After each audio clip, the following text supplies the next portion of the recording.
What is up, guys? My name is Pocketcraft and welcome back to another Legendary Monday.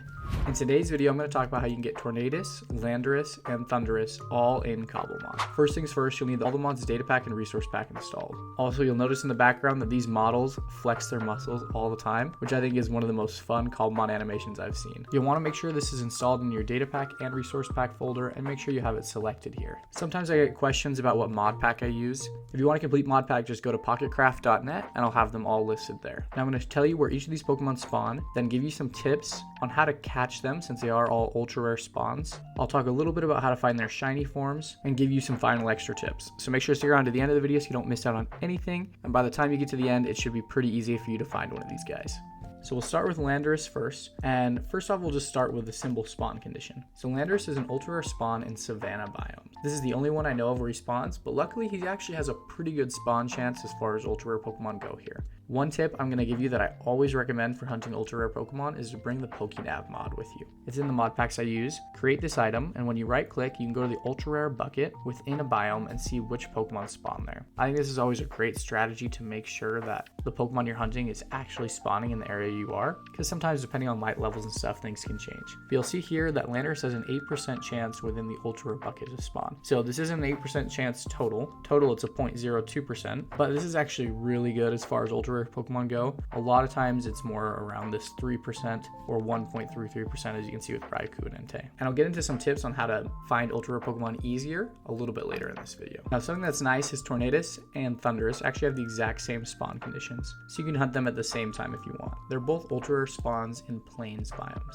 So again, with the Pokenav mod, you can check here. It's a little bit interesting. Looks like there's two separate buckets for each of them. If you combine these two, they have about a 3% chance of spawning in the ultra rare bucket. So they're actually going to be a lot harder to find than Landorus, which is interesting because I think in the normal games he's sometimes harder to find. But plains biomes are going to be your best place to look for these guys.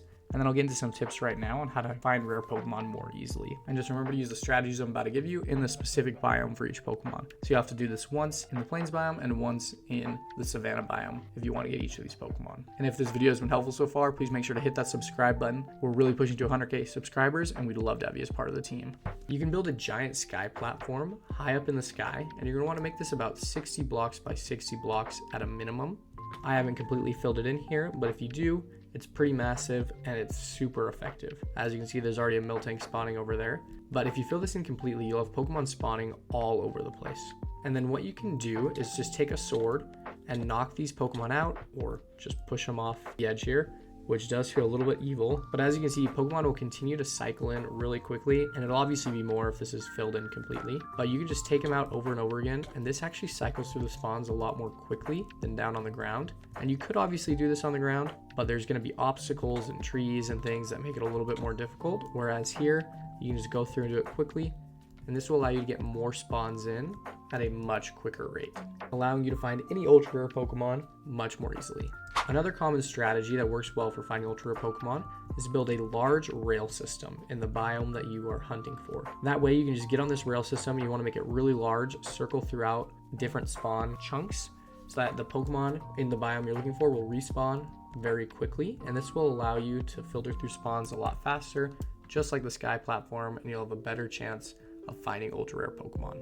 What I always recommend to people is you can just pick the biome that you want to hunt in. So for example, if we're in the Stony Peaks or in the Badlands, and then just do things you would already do while playing Minecraft. So mine for some resources, train up your Pokemon to get to level 100, build a special farm, or just a cool build that you've been wanting to implement in your world to make things look nicer. You can look on my survival guide series for a bunch of different farms that are helpful in Cobblemon, or my Pokemon Center build, which I'll link in the description if you want something cool to liven up your world. These don't make the Pokemon spawn any faster, but they make the process more enjoyable. And I've found most of my rare Pokemon while I'm just doing cool things like that. And it's way more fun than just running around in circles for hours until the Pokemon you want spawns in. So those are some tips that are going to help you find ultra rare Pokemon like Tornadus, Landorus, and Thundurus a little bit easier. But once you find them, they're still very difficult to catch, and you definitely don't want to fail them. So here's some tips on how you can catch ultra rare Pokemon a little bit more easily. And after that, I'll talk a little bit about how to get the shiny forms of these Pokemon.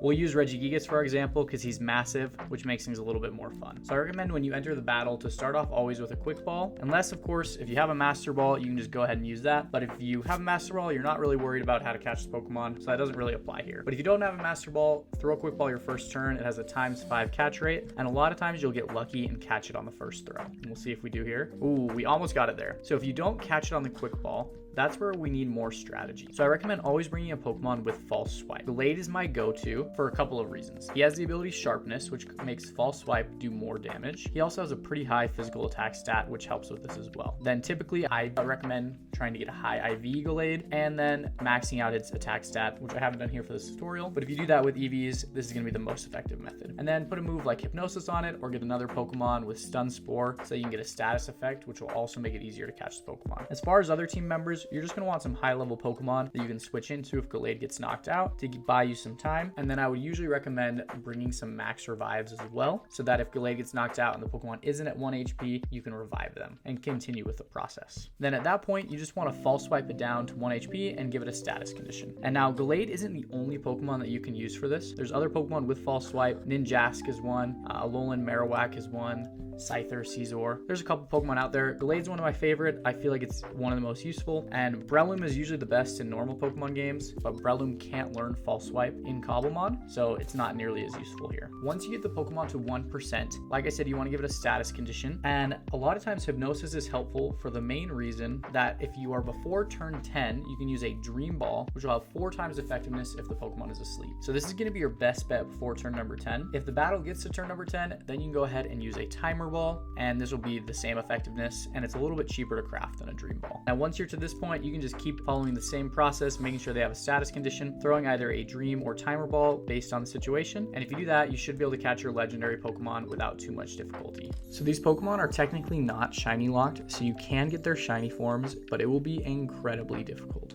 Essentially, without anything changing, it's just going to be the normal rate of these Pokemon spawning, which is already incredibly rare, multiplied by the shiny rate, which makes your chances of finding them very low. But there are 2 main things that you can do to make it a little bit easier. If you've watched any of my videos about shiny hunting, you'll know you can change the shiny rate in Cobblemon. And if you don't know how to do that, I can link one of those videos in the description for you. It's a pretty simple process, and that obviously will make it a little bit easier, but it doesn't target them specifically, and I know some people don't like doing that.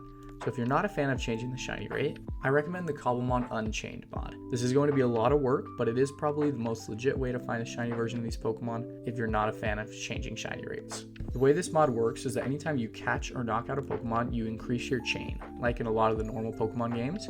And as the chain increases, the shiny rate of that Pokemon becomes better as well. So this would be very difficult because you're gonna have to find a bunch of either Landorus, Tornadus, or Thundurus, whichever one you're hunting. But theoretically, if you do this long enough, the shiny rate will get better and better, and you should have a chance of catching it. Now, the best strategy is going to be to couple that with changing or lowering the overall shiny rate, and that'll be your best shot for finding a shiny version of these Pokemon.